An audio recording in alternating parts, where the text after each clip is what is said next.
Hello guys, welcome to the channel maths concept academy. मेरा नाम रवि। मैं आपके लिए मैथमेटिकल कंटेंट और साथ ही साथ केवीएस की अपडेट लेके आता हूँ। तो ये वीडियो होने वाली है मैथमेटिक्स के लिए। केवीएस पीआरटी की जब प्रिपरेशन करते हैं तो मैथमेटिक्स 20 मार्क्स का है, और किसी एग्जाम की भी प्रिपरेशन करते हैं like D triple S B PRT, उसमें भी मैथमेटिक्स 20 मार्क्स का है।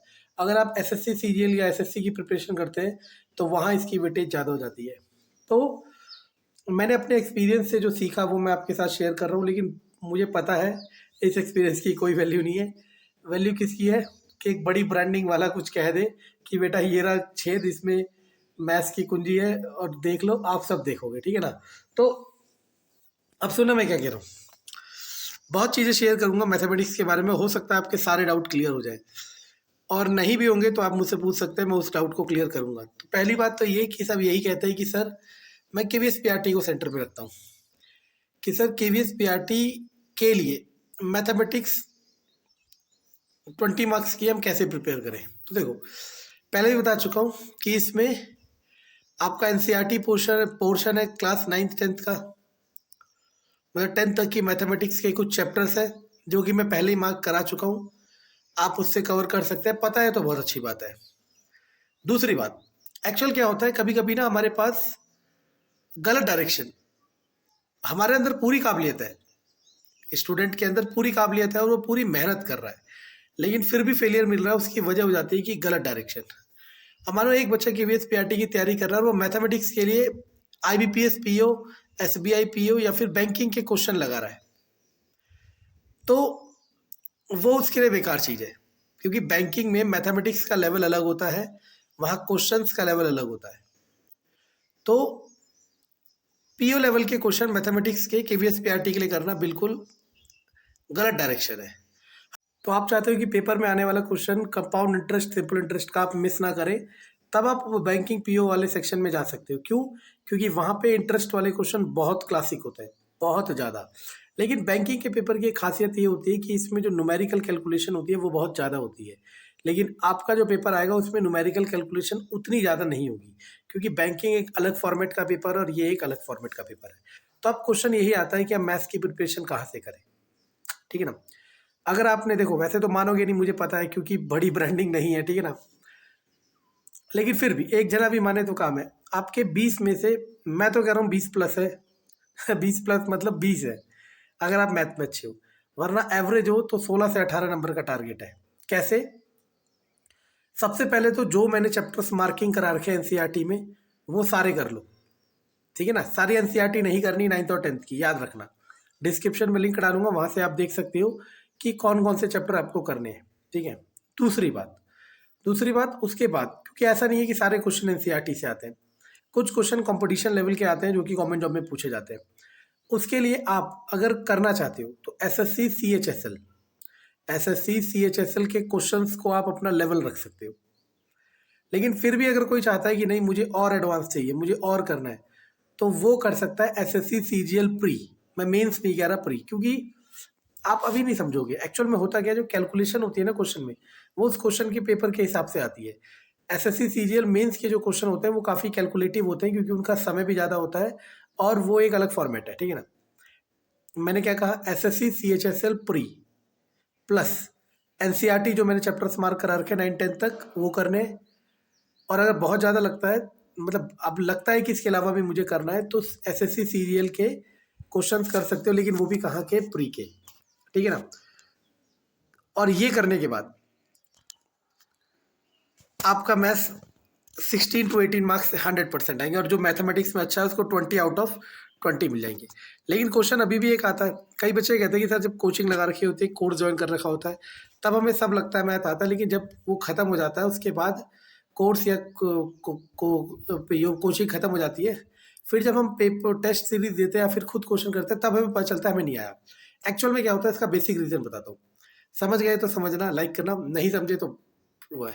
एक्चुअल में क्या होता है, हर इंसान का एक अलग स्किल होता है। जैसे मैं एक एग्जांपल सेट करता हूँ, सचिन, धोनी, विराट कोहली, कपिल देव, ये सब महान थे क्रिकेट में या महान है। अब सबका स्टाइल अलग है ना, ऐसा तो नहीं है वो एक दूसरे के स्टाइल को कॉपी कर रहे हैं, सबका स्टाइल अलग है, और सबके अंदर एक नेचुरल फ्रीक्वेंसी कहता हूँ मैं, नेचुरल फ्रीक्वेंसी होती है कि वो उस तरीके से कर सकता है। जैसे मेरे अंदर क्या था कि मुझे ट्रिक्स ना याद नहीं होती थी, तो मैं क्या करता था, उनका कंसेप्ट सीख लेता था, कंसेप्ट को मिनिएचर फॉर्म में लाता था और कंसेप्ट को इतनी बार करता था कि मुझे आंसर याद हो जाते थे। मैं कह रहा हूँ कोई सा पेपर हो, सीजीएल का, प्री का ले लो, 50 में से जिस दिन आप चाहोगे, जब आप चाहोगे 50 पूरे नंबर, मेंस में 200 में से 200 क्वेश्चन में से मेरे कम से कम 190 प्लस सही होंगे, ठीक है ना, जब आप चाहोगे, ठीक है। लेकिन बात वही है, मेरे क्या सही हो सकता है, इससे क्या लेना देना। लेकिन मैं बस ये बता रहा हूँ कि मैंने ट्रिक्स का सहारा क्यों नहीं लिया, क्योंकि मेरा माइंड सेट ऐसा था कि मैं चीज़ें समझ के कर सकता हूँ, क्योंकि मेरा साइंस बैकग्राउंड था। इसी तरीके से आपको खुद का देखना है कि आपको चीज़ें कैसे समझ आ रही है। अगर आप ट्रिक्स के लेवल पे चल सकते हो, लेकिन सच्चाई यही है कि प्योरली ट्रिक्स पे आप नहीं चल सकते, क्योंकि ट्रिक्स अनगिनत है। क्वेश्चन का थोड़ा सा लैंग्वेज चेंज होगा, ट्रिक्स चेंज हो जाएगी। तो आप कोशिश करो समझने की, अभी भी 2 से 3 महीने आपके पास हैं, तो अच्छे से तैयारी करो, ठीक है ना। तो होता क्या, जब कोर्स वगैरह कोचिंग खत्म हो जाता है, तो उसके बाद जब आप खुद क्वेश्चन करते हो, जब आप कोचिंग ले रहे होते हो या कोर्स ज्वाइन कर रहे होते हो, तब आप उस इंसान के नज़रिए से सोच रहे होते हो जो करा रहा है, और आपको मजा आता है, आपको समझ भी आता है। लेकिन जब आप एक्चुअल में क्वेश्चन कर रहे होते हो, खुद क्वेश्चन कर रहे होते हो, तो होता क्या है, फिर आप अपने तरीके से सोचते हो। समझ आया मैं क्या कह रहा हूँ। तो इसीलिए आपका जो टाइप है, समझने की कोशिश करो कि आपका जो टाइप है उस टाइप से, और सबका टाइप समझने का ही होता है, याद करना किसी के बस की नहीं है, ठीक है ना। कितना याद कर लिया जाएगा। ये करने के बाद फिर आपको क्या देना है, टेस्ट सीरीज देना है। और टेस्ट सीरीज में अब आपके नंबर देखो, होता क्या है, जैसे 20 नंबर की टेस्ट सीरीज दे रहे हो, 20 में से पहले 10-12 आते हैं, ठीक है। सबके लिए नहीं, कईयों के 20 में से 20 आते होंगे, उनको नहीं कह रहा, 10-12 आए। उसके बाद जब आप 15-16 पे पहुंच जाओगे ना, फिर एक एक नंबर बढ़ाना बहुत मुश्किल होता है, और वही सारा खेल मेन है। जैसे जिम में जब एक्सरसाइज करते हैं तो लास्ट का रिपीटिशन जो मारते हैं, वो वही एक्चुअल में मसल्स गेन कराता है, ठीक है ना। तो ऐसा ही कुछ होता है। तो जब आप 15-16 पे पहुंच जाओगे और आपको लगेगा 18 चाहिए, फिर आप ऐसे 1-2 टॉपिक देखो जिसमें नंबर चाहिए लेकिन आ नहीं रहे, फिर वही आपको क्या दिलाएंगे, कामयाबी दिलाएंगे, ठीक है। तो यही मैं सिखाना चाह रहा था, और यही मैं सिखाना चाहता हूँ, इसीलिए चैनल को बनाया। लेकिन वही बात है कि हमें बचपन में एक बात सिखाई गई थी, किसी ने कही थी, टीचर ने, जब आप फ्री में कुछ करोगे तो उस पर एलिगेशन लगेंगे, ठीक है ना। फ्री का कभी किसी को अच्छा नहीं लगता। क्यों? वो पॉलिटिक्स अलग है, ठीक है, ये वाली चीज़ अलग है, क्योंकि लोगों को आदत हो गई है बिकने की और बेचने की, ठीक है ना। चलो, आपको पसंद आए ना आए, ये बनाना जरूरी था। तो मैथमेटिक्स का एक पूरा सार है। अच्छा, कई बच्चे यही पूछते हैं कि सर बुक्स कौन सी, बुक्स कौन सी, बुक्स कौन सी। मैंने बता दिया, एसएससी CHSL की कोई भी बुक ले लो, चाहे किसी पब्लिकेशन की हो, हमें फ़र्क नहीं पड़ता। और एनसीईआरटी के जो चैप्टर्स मैंने बताया वो एनसीईआरटी से कर लो। पूरे 18 नंबर आएंगे 20 में से, और 20 में से 18, आपके 18 आ रहे हैं, मेरे 20 में से 15, 12, 14 आ रहे हैं। ये 3-4 नंबर ना बहुत बड़ा मार्जिन होता है आगे जाके। समझ आना मैं क्या कह रहा हूँ।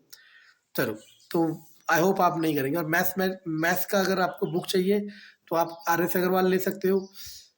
देखो, मैं चाहता हूँ ना कि बुक पतली हो थोड़ी।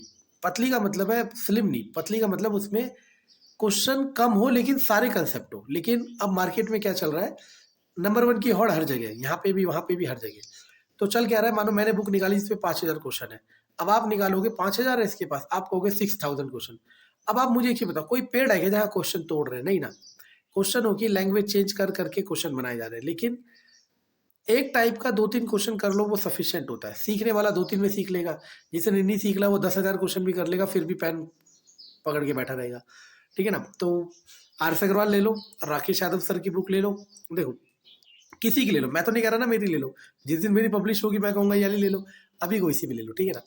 इसके लिए मैंने काम कर रखा है, देखो कब इसका काम होता है पब्लिश। मैं बुक चाहता हूँ कि मेरी मैथ्स की बुक आए, ठीक है ना। तो देखो क्या होता है, ठीक है। तो यही तरीका है। अब बात होगा क्या, इस वीडियो को देखने के बाद भी नीचे कमेंट में लिखा जाएगा सर कौन सी बुक से करें, और कई तो कहेंगे बकवास कर रहा है, अब किसी और भगवान को सुनते हैं। भाई, जिंदगी बीत जाएगी, कोई एग्जाम नहीं निकलेगा। समझ आ रहा मैं क्या कह रहा हूँ। बाकी आपकी इच्छा है। Thank you.